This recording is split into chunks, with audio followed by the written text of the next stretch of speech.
कैसे हैं आप सभी। आई होप आप लोग अच्छे होंगे। क्लास 7 जैसे कि आप सबको पता है कि हम कौन सा चैप्टर पढ़ रहे हैं। हम चैप्टर नंबर 7 जिसका नाम है transportation in animals and plants, ये वाला चैप्टर हम पढ़ रहे थे। और लास्ट टॉपिक हमने कौन सा देखा था, एक्सक्रीटरी सिस्टम हमने देखा था। आई होप आपको वो वीडियो बहुत अच्छे से समझ में आया होगा। अगर नहीं आया है तो आप उसे दोबारा से देख लीजिए, ठीक है। और अगर आप इस चैनल पर नए हैं, पहली बार विजिट कर रहे हैं, तो प्लीज आप इस चैनल को सब्सक्राइब जरूर से कीजिए, तभी आने वाले नोटिफिकेशन आपको मिल पाएंगे। ओके, तो इसी के साथ हम आज इस चैप्टर का लास्ट टॉपिक जो है वो हम कंप्लीट करने जा रहे हैं। तो फटाफट से अपनी कॉपी और अपना पेन लेके बैठिए, ताकि जो मैं आपको लिखवाऊंगी उसको आपको अपनी कॉपी के अंदर नोट डाउन करना है। कई बच्चे ऐसा करते हैं कि बुक में टिक लगा देते हैं कि हमने तो टिक लगा लिया, लेकिन मैं आपको ये बताना चाहती हूँ कि अगर हम अपने हाथों से खुद से जब हम कॉपी के अंदर कोई चीज को नोट डाउन करते हैं तो वो हमें याद रहती है। इसलिए मैं कहना चाहूंगी कि बुक में टिक ना लगाए, प्लीज अपनी कॉपी बनाए नोट्स की और उसके अंदर लिखें, ठीक है। चलिए हम अपना टॉपिक आज का स्टार्ट करते हैं। आज का हमारा टॉपिक है need to transport of substances in plants. ये मैंने यहाँ पे एक हेडिंग बनाई है। हमारा टॉपिक था कि जो प्लांट के अंदर जो सब्सटेंसेस है उनका ट्रांसपोर्टेशन, ओके है ना। जैसा कि ये जो टॉपिक है हमारा, आप थोड़ा सा हमने जब सर्कुलेटरी सिस्टम पढ़ा था, जिसमें हमारी हार्ट थी, वेन्स थी, कैपिलरीज थी, आर्टरीज थी, वो सारी चीजें जो मिलके हमने क्या पढ़ा था, सर्कुलेटरी सिस्टम पढ़ा था, ठीक है। तो इसी के साथ में हमने वो सिस्टम क्यों पढ़ा था, क्यों वो सिस्टम हमारे बॉडी के लिए जरूरी था, क्योंकि हमने देखा था कि जो फूड हमने खाया उसके जो मिनरल्स थे वो पूरी बॉडी तक ट्रांसपोर्ट करने थे। ऑक्सीजन जो लंग्स में है वो पूरी बॉडी में ट्रांसपोर्ट करनी थी। ऑक्सीजन जो पूरी बॉडी से निकल रही है वो लंग्स तक ट्रांसपोर्ट करनी थी, है ना। ऐसे जो वेस्ट मटेरियल है वो भी ब्लड के द्वारा किडनी तक पहुंचाने थे। तो ये क्या हो रहा है, ब्लड के द्वारा ट्रांसपोर्टेशन हो रहा है। इसी तरह से प्लांट भी जो है वो भी एक लिविंग ऑर्गेनिज्म है। प्लांट के अंदर भी एक सब्सटेंस को एक जगह से दूसरी जगह तक ट्रांसपोर्ट करना जरूरी है, लेकिन फिर भी क्यों जरूरी है प्लांट में ऐसा, तो वो हम यहाँ पे देखने जा रहे हैं, ठीक है। अब देखिए, transport of substances are required because plants takes water and minerals nutrient from the soil through the roots and transport it to the leaves। जो substances का जो ट्रांसपोर्टेशन है वो प्लांट्स के अंदर बहुत आवश्यक है, क्योंकि प्लांट्स जो है वाटर और मिनरल्स को काई से लेते हैं, सॉइल से लेते हैं, और सॉइल जो है काई में होती है, ठीक है। सॉइल में जो रूट्स होती है, रूट्स के द्वारा वो वाटर और मिनरल्स को लेते हैं, ठीक है। और ये कहाँ पहुंच रहा है, transport it to the leaves, और लीव्स तक वो पहुंच रहा है। जैसे कि आप यहाँ पे देखिए कि जैसे ये स्टेम है, ये रूट्स है, रूट्स जो होती है वो काई में होती है, सॉइल में होती है, ठीक है। सॉइल में होने, मिट्टी में होने के कारण जो है, मिट्टी में जब हम पानी देते हैं, आप देखो जब हम पानी देते हैं किसी भी प्लांट को, तो मिट्टी क्या करती है, उस पानी को एब्सॉर्ब कर लेती है, एकदम से सोख लेती है ना। फिर वो पानी उस मिट्टी में रहता है, और हमारे जो प्लांट की जो जड़ें हैं, जो रूट्स हैं, वो उसी मिट्टी में है। तो वो क्या करती है, रूट्स और जो रूट हेयर्स होते हैं वो पानी को, और उस पानी में जो मिट्टी के जितने भी सारे मिनरल्स होते हैं वो डिसॉल्व होते हैं। तो वो पानी वाटर प्लस मिनरल्स को जो रूट हेयर्स होती है वो एब्सॉर्ब कर लेती है, और एब्सॉर्ब करके जो है वो स्टेम से फिर लीव्स तक वो पहुंचाया जाता है, ठीक है। आप देखिए, जैसे कि एक एग्जांपल और मैं देती हूँ कि जब हमारे घर के अंदर, जब हमें आप सभी के घर में नीचे टैंक बना हुआ है, राइट, ठीक है। टैंक में क्या है, पानी है, ठीक है। तो फिर उसके बाद में पास में एक मोटर भी लगी हुई होती है। जब हम मोटर का स्विच ऑन करते हैं, मोटर चलती है। क्यों मोटर की हम हेल्प ले रहे हैं, क्योंकि हमें पानी को नीचे टैंक से कहाँ पहुंचाना है, हमें पानी को ऊपर छत पे रखी हुई हमारी जो टंकी है वहां तक पहुंचाना है। मतलब पानी एक जगह से दूसरी जगह तक उसको ट्रांसपोर्ट करना है। तो काई की हेल्प ली जा रही, मोटर की हेल्प ली जा रही। इसी तरह से यहाँ पे भी क्या हो रहा है बच्चों, कि प्लांट के अंदर जो प्लांट को लीव, हमने पढ़ा था कि जो लीव है उसको खाना बनाना होता है। खाना बनाने के लिए उसको पानी की जरूरत है। अब पानी उसको कहाँ से मिलेगा, पानी तो नीचे जमीन के अंदर है, ठीक है। तो जो रूट्स है, जो जड़ें हैं, वो उस पानी को एब्सॉर्ब करके ऊपर स्टेम से लीव्स तक पहुंचाती है, ठीक है। आगे देखिए, The leaves prepare food for the plant using H2O, it means water, carbon dioxide during photosynthesis. ये बात अभी मैंने बताई थी कि जो पानी, जो रूट्स जो है उस पानी को लीव्स तक जो हमने ट्रांसपोर्ट किया था, वो लीव्स क्या करती है, पूरे प्लांट के लिए फूड प्रिपेयर करती है। किन किन की मदद से? वाटर की मदद से, कार्बन डाइऑक्साइड की मदद से और मिनरल्स की मदद से। और इस प्रोसेस को हमने क्या बोला था? फोटोसिंथेसिस। ये भी हम स्टार्टिंग के चैप्टर्स में पढ़ चुके हैं। अगर आपने स्टार्टिंग के चैप्टर नहीं पढ़ा है, जिनमें न्यूट्रिशन इन प्लांट था हमारा, अगर वो नहीं पढ़ा है तो प्लीज आप प्लेलिस्ट में जाइए, आपको वहां पर चैप्टर की वीडियोस मिल जाएंगे। ठीक है, अब देखिए, food is the source of energy by the breakdown of glucose. अब प्लांट को फूड बनाने की क्या जरूरत है? क्योंकि फूड जो होता है वो एक एनर्जी का सोर्स है। अगर प्लांट को भी फूड नहीं मिलेगा तो प्लांट क्या होगा? वो बेजान हो जाएगा, मुरझाएगा और एक समय आएगा कि वो खत्म हो जाएगा। तो फूड जो है वो भी एक एनर्जी का सोर्स है जो कि ग्लूकोज के ब्रेकडाउन करने से उनको मिलता है। ठीक है, the cells use this energy to carry out vital activities of life. और जितने भी प्लांट की सेल्स होती हैं, है ना, वो उस एनर्जी को, वो फूड को अपने सारे एक्टिविटीज करने में काम में लेती हैं। Therefore, food must be made available to every cell of an organism. इसीलिए हर एक ऑर्गेनिज्म के लिए, हर एक सेल के लिए फूड का बनना अति आवश्यक है। ओके बच्चों, तो आई होप आपको सबसे पहले जो एक इंट्रोडक्शन है या एक नीड है, रिक्वायर्ड है ट्रांसपोर्ट ऑफ सब्सटेंसेस का, वो आपको समझ में आया होगा। ठीक है, चलिए अब हमारा नेक्स्ट टॉपिक इसके अंदर आता है transport of water and mineral, यानी मिनरल्स एंड वाटर का कैसे ट्रांसपोर्ट होता है वो हम देखेंगे। Plants absorb water and minerals by the root. सबसे पहले आपको ये पता होना चाहिए कि जो प्लांट्स हैं वो वाटर और मिनरल, ठीक है, यहाँ पे दो चीज आती है, वाटर एंड मिनरल्स। ऐसा क्यों? क्योंकि मैंने अभी बताया था कि जो पानी हमने प्लांट को दिया है वो पानी कहाँ पर है? मिट्टी में।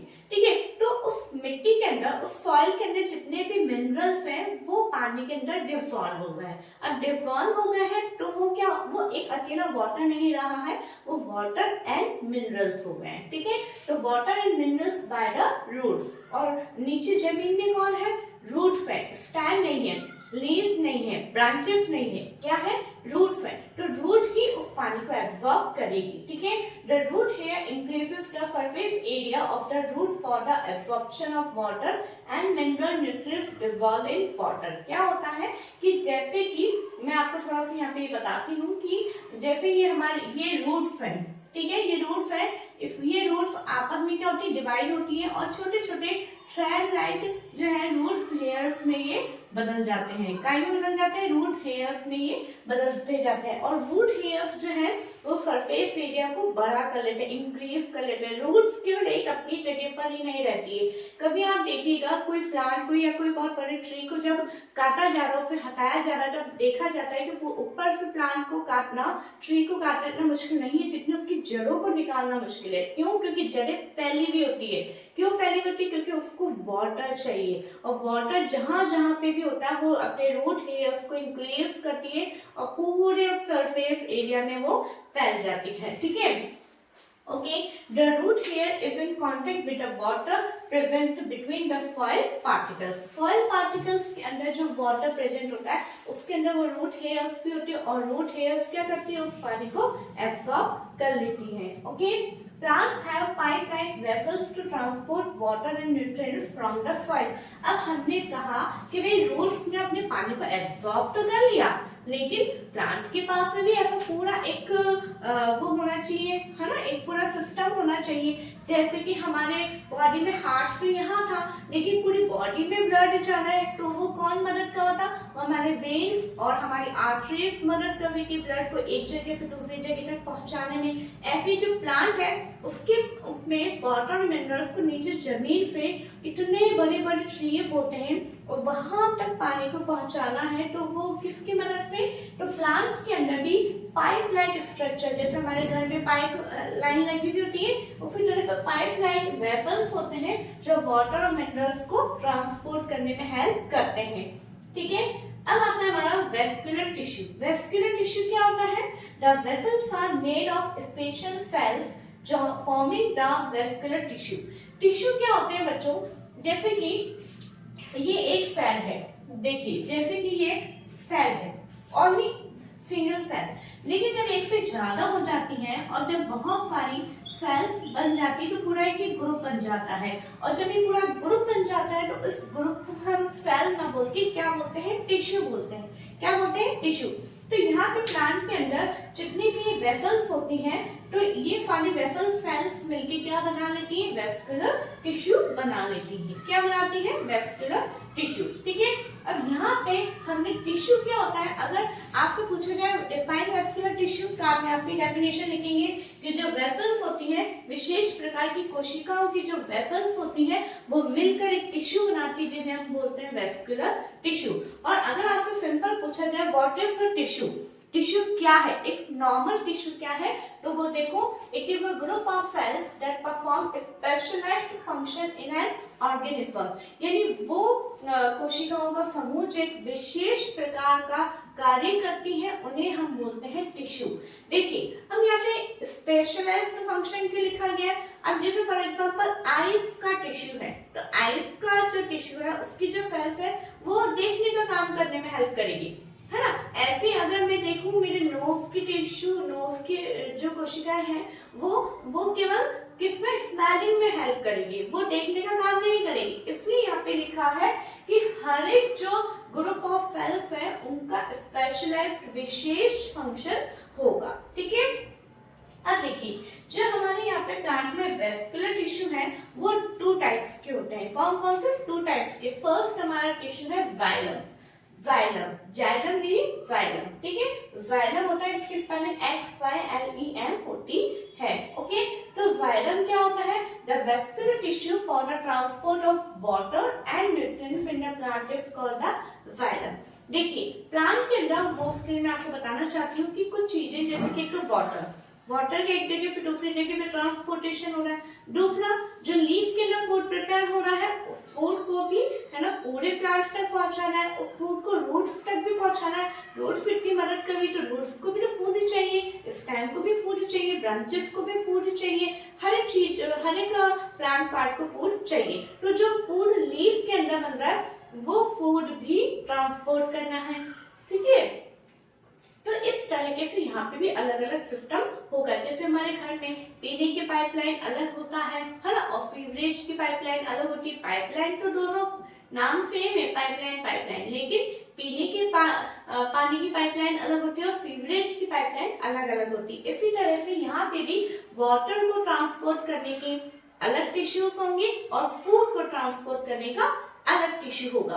तो जो वाटर को ट्रांसपोर्ट करने वाले टिश्यू हम क्या बोलते हैं, जाइलम। एक बार वापस इसकी डेफिनेशन पढ़ेंगे, the vascular tissue for the transport of water and nutrients in the plant is called the xylem. ठीक है, it forms a continuous network of channels that connect roots to the leaves through the stem and branches and thus transport water to the entire plant। अब यहाँ पे क्या करता है, इसका पूरा एक नेटवर्क बना हुआ होता है, जैसे हमारे पाइपलाइन का नेटवर्क होता है ना।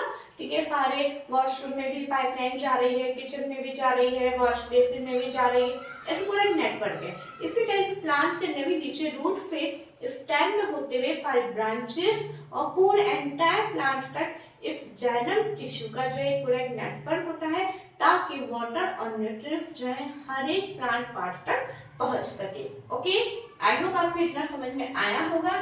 जैसे मैंने छोटा बनाया कि सारे एरोस ऊपर जा रहे हैं, वाटर जो है हमेशा अपवर्ड मूवमेंट शो करता है, ये आपको ध्यान में रखना है। ठीक है, तो आप पहले इसका इतना लिखिए, आप मैं आपको एक मिनट देख लूँ, आप इसका या फिर स्क्रीनशॉट ले लीजिए और मैं भी यही कहूंगी कि आप अभी से इसी समय लिख लीजिए। ठीक है, आगे का टॉपिक हम कवर करते हैं, लिख लीजिए।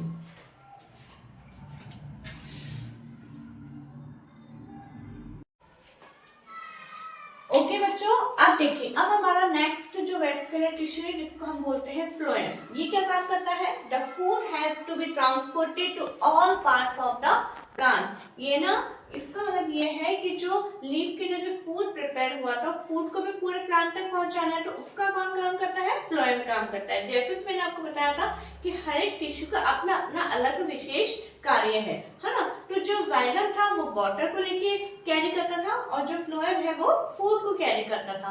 अब आप यहाँ पे देखेंगे कि थोड़ा सा कंफ्यूजन है, कभी कभी कंफ्यूजन हो जाता है कि जाइलम वाटर कैरी करता है या फ्लोएम वाटर कैरी करता है। तो उसके लिए मैं आपको एक ट्रिक बताती हूँ, है ना, इस तरह से आप याद कर सकते हैं।